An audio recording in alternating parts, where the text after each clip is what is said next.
Hola a todos, bienvenidos a una efeméride con historia.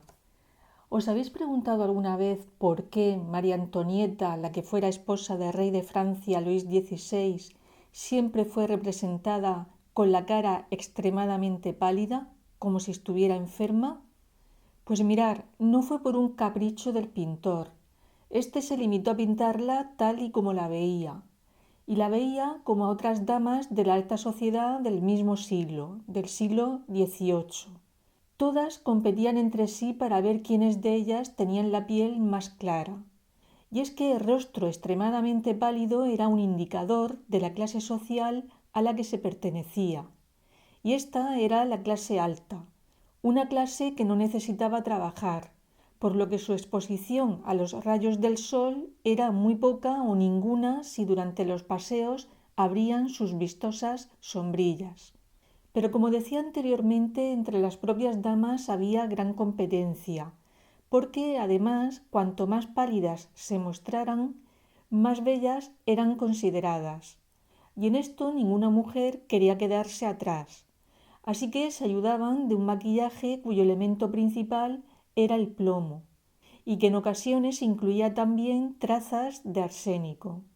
A ese maquillaje le llamaron cerusa veneciana, porque el blanco de plomo que contenía era de Venecia. Pero lo que nadie sabía eran los efectos nocivos que el plomo tenía.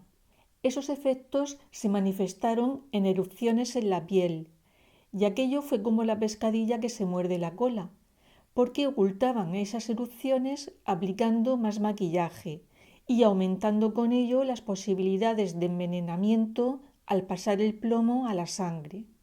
Para colmo, ante la alta demanda del producto, se recurrió a la falsificación, convirtiendo dicho maquillaje en altamente tóxico. Pero María Antonieta no fue la primera reina en usar la cerusa veneciana. 2 siglos antes ya había sido utilizada por la reina Isabel I de Inglaterra, pero con otro fin. Parece ser que la reina pasó la varicela, y esta enfermedad le dejó unas marcas que intentaba disimular con el blanco de cerusa de Venecia. Ya no solo era cuestión de estética, es que era la reina. Para ella era muy importante la imagen que pudiera producir entre el pueblo y sobre todo al enemigo, porque tener una piel clara era signo de buena salud y fortaleza. Pero Isabel I no solo usó, sino que abusó del producto, porque tenía una mala costumbre, y esta era el no quitarse el maquillaje durante días, con lo cual se le cerraban los poros de la piel, aumentando el daño. Todo ello le dejó secuelas como despigmentaciones de la piel, alteraciones dentales, caída del cabello.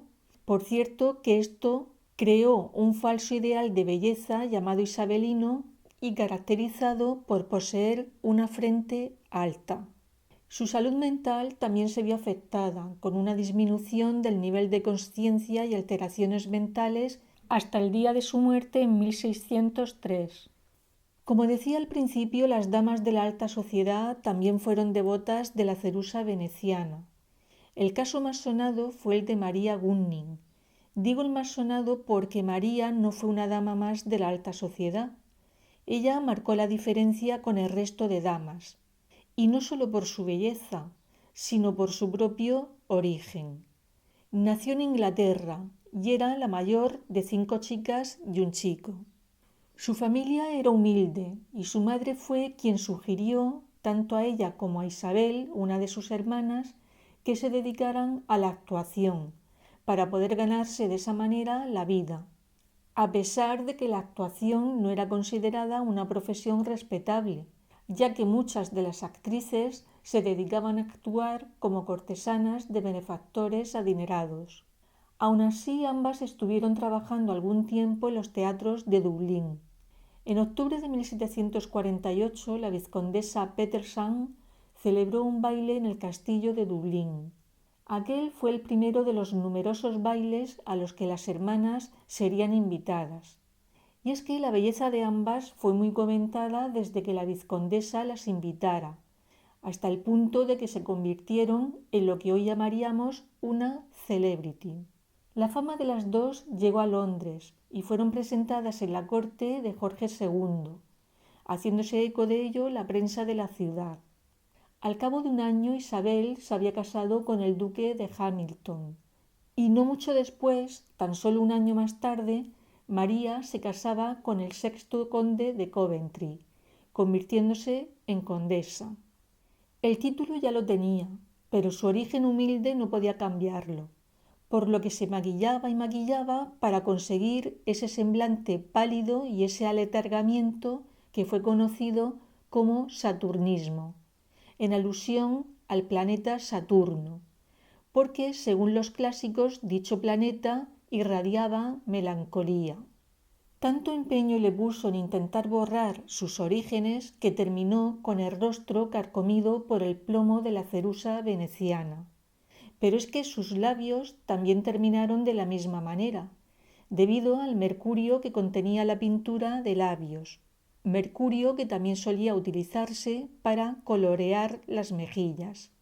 Murió en 1760, a los 28 años, recluida en su habitación y sola, ya que su esposo se enamoró de la cortesana Kitty Fisher.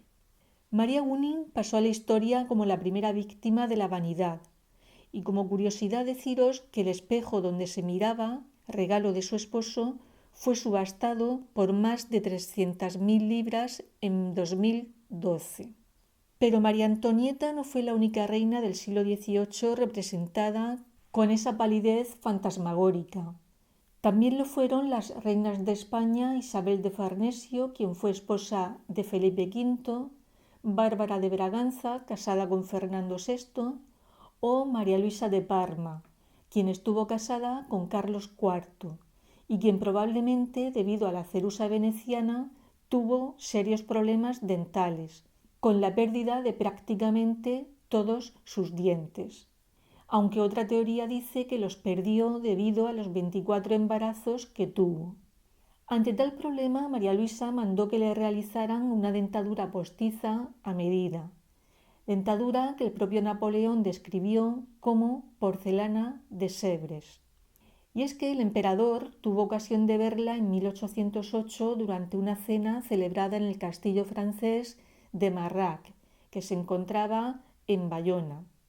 Aquella cena se celebró en el marco histórico de la firma de las llamadas abdicaciones de Bayona, por las que Carlos IV y su hijo Fernando VII abdicaron en favor de Napoleón, quien instaló a su hermano José Bonaparte en el trono español.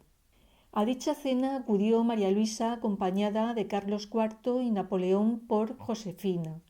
Esta quedó impresionada por la maravillosa dentadura que lucía María Luisa y que iba en contra de los rumores que siempre habían corrido en sentido contrario. La leyenda dice que María Luisa de Parma la convenció de que los rumores sí que habían sido ciertos cuando en la cena se sacó la dentadura de la boca para demostrar que aquella bonita dentadura no era suya. De haber ocurrido así, aquel gesto sin duda fue de mala educación por parte de la reina, aunque también cabe la posibilidad de que tuviera que sacarse la dentadura postiza en cada comida porque el artefacto todavía estuviera en un periodo de prueba. María Luisa de Parma y Napoleón Bonaparte no solamente han quedado unidos históricamente hablando por las abdicaciones de Bayona, porque se cree que él también pudo haber sido víctima de la moda, y no precisamente por el maquillaje. Os cuento.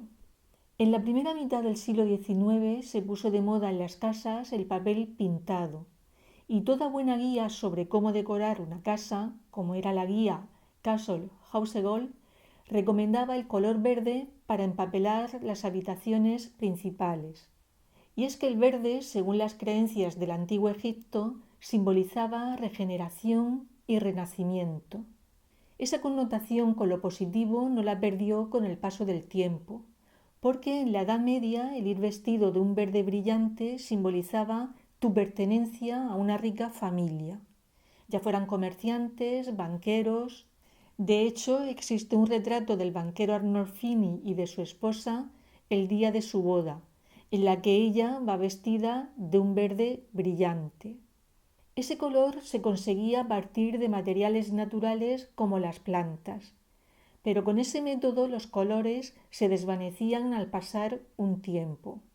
Fue en 1775 cuando el químico sueco Carl Wilhelm Scheele inventó un tono verde más resistente.